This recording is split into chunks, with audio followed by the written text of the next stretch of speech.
মানে রোহিঙ্গাদের শুধু আরাকানে শুধু রোহিঙ্গারা থাকে না, মুসলমান আরো একাধিক আরো তিন ধরনের আর কি, মানে নানা জাতি যদি বলি বা নানা উৎপত্তিগতভাবে ওইখানে রোহিঙ্গারা তো গিয়েছেন, তার আগেও আরো তিন ধরনের মুসলমানরা সেখানে আছেন। এখন রোহিঙ্গাদের বিরুদ্ধে অভিযোগ যে তারা হচ্ছে বার্মার লোক না বা ওই এলাকার লোক না, তারা বাংলাদেশ থেকে গিয়েছে বা আমাদের এই ভূখণ্ড থেকে গিয়েছে বা অন্য জায়গা থেকে এসেছে।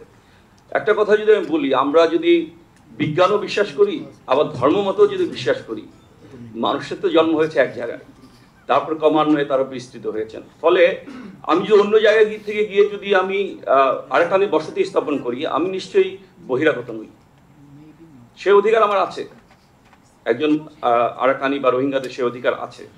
কিন্তু ব্রিটিশ, যেমন ধরেন 1784 সালে যখন বর্মী রাজা আরাকান দখল করে নেয়, অনেক রোহিঙ্গা বা মুসলিমরা তারা চট্টগ্রাম এলাকায়, পুরো সমগ্র বৃহত্তর চট্টগ্রাম এলাকায় তারা চলে এসেছিল।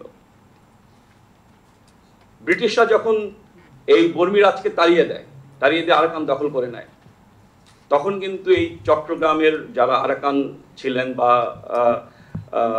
রোহিঙ্গা ছিলেন বা মুসলমানরা ছিলেন, তারা কিন্তু আবার আরাকানে ফিরে যায়।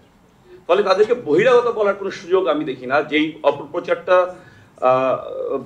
বার্মা সরকার করে বা মিয়ানমার সরকার করে বা আরাকানিরা যারা রাখাইন, তাদের যারা রাখাইন প্রতিপক্ষ, তারা যেটা করে যে এরা হচ্ছে বহিরাগত, তো তাদেরকে তাড়িয়ে দিতে হবে, সেই কথা বলেই কিন্তু 1948 সালে যখন রোহিঙ্গারা মানে বার্মার স্বাধীনতা পায়, তখন থেকে কিন্তু আরাকানের যারা মুসলমান আছে তাদের উপর অত্যাচার করা হয়।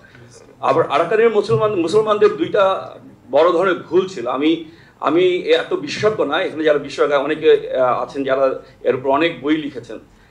আমি যতটুকু জানি ইতিহাসে, আরাকানরা রোহিঙ্গারা দুইটা ভুল করেছিলেন। একটা ভুল হচ্ছে, যখন বার্মায় স্বাধীনতা আন্দোলন চলছিল, জাতীয় মুক্তির সংগ্রাম চলছিল, তখন কিন্তু রোহিঙ্গারা ব্রিটিশদেরকে সহযোগিতা করেছিল।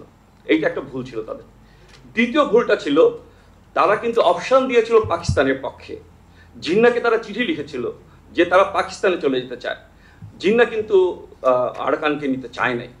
এই দুইটা ঘটনা কিন্তু রোহিঙ্গাদের বিরুদ্ধে ওই বর্মী জনগণের বা মিয়ানমারের জনগণের এক ধরনের ক্ষোভ আছে, আমি যতটুকু জানি।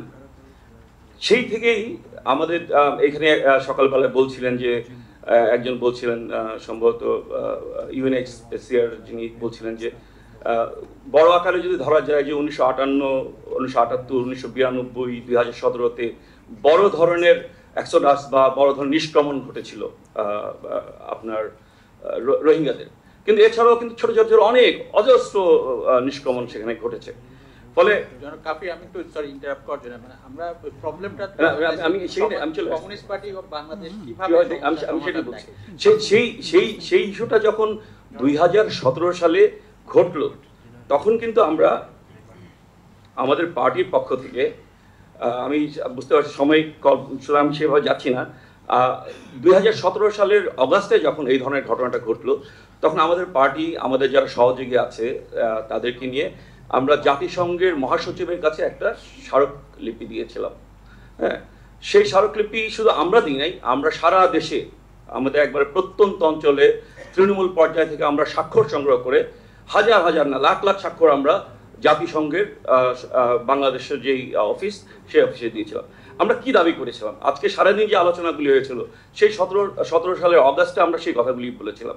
জাতিসংঘের মহাসচিবকে আমরা যে স্মারকলিপি দিয়েছিলাম, সেখানে আমরা দাবি করেছিলাম, এক, মায়ানমার থেকে বাংলাদেশে আসা রোহিঙ্গা জনগোষ্ঠীকে শরণার্থী মর্যাদা দিন এবং তাদের থাকা, খাওয়া, চিকিৎসা, শিক্ষা সহ সভ্য জীবনযাপন, এখানে আমি কোয়ালিফাই করতে চাই, সভ্য জীবনযাপনের ব্যবস্থা নিশ্চিত করা।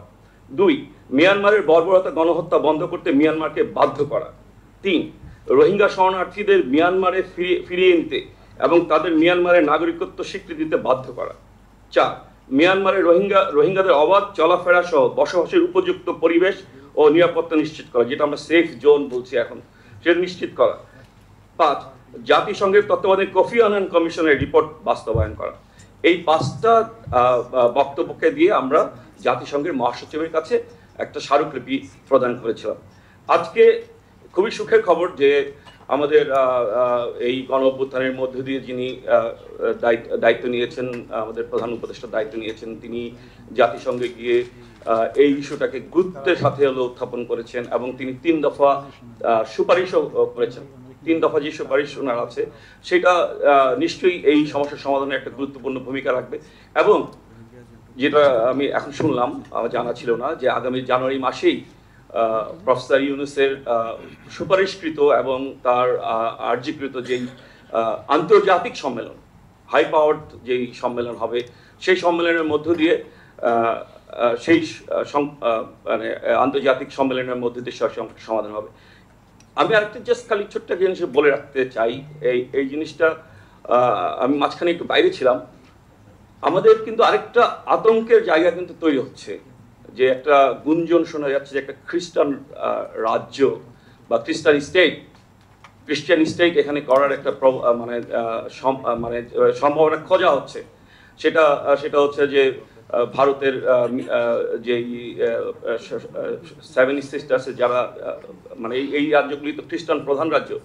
আমাদের বান্দরবন আছে 10% খ্রিস্টান আছে, আর বার্মার যে চীন, সেটাও একটা খ্রিস্টান প্রধান প্রদেশ।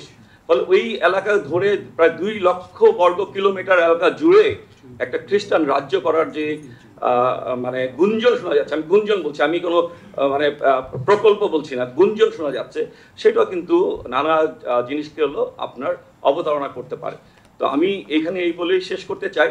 সর্বশেষ আজকে আমি এই কথাটা আমি আবার পুনর্ব্যক্ত করতে, বারবার এখানে পুনর্ব্যক্ত হয়েছে, আমিও পুনর্ব্যক্ত করতে চাই যে যেই সকল শিশুরা তাদের বাবা মার হাত ধরে 17 সালের আগস্টের থেকে শুরু করে আমাদের দেশে এসেছিলেন এবং এইখানে প্রতি বছর 30,000 শিশু জন্ম নিচ্ছে, এই সকল শিশুর তো কোনো অপরাধ নাই।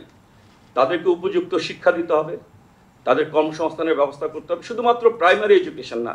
বার্মাস ল্যাঙ্গুয়েজে যেটা বললেন RRC বলছিলাম, তিনি বললেন যে মানে কি পড়ায় আমরাও বুঝি না। তো আমরা যাতে বুঝতে পারি যে কি পড়ায় এবং যেই পড়া তাদের জীবনে কাজে লাগবে, সেই ধরনের শিক্ষা এবং চিকিৎসা প্লাস তাদের কর্মসংস্থানের ব্যবস্থা করতে হবে। ধন্যবাদ আমাকে সময় দেওয়ার জন্য। ধন্যবাদ।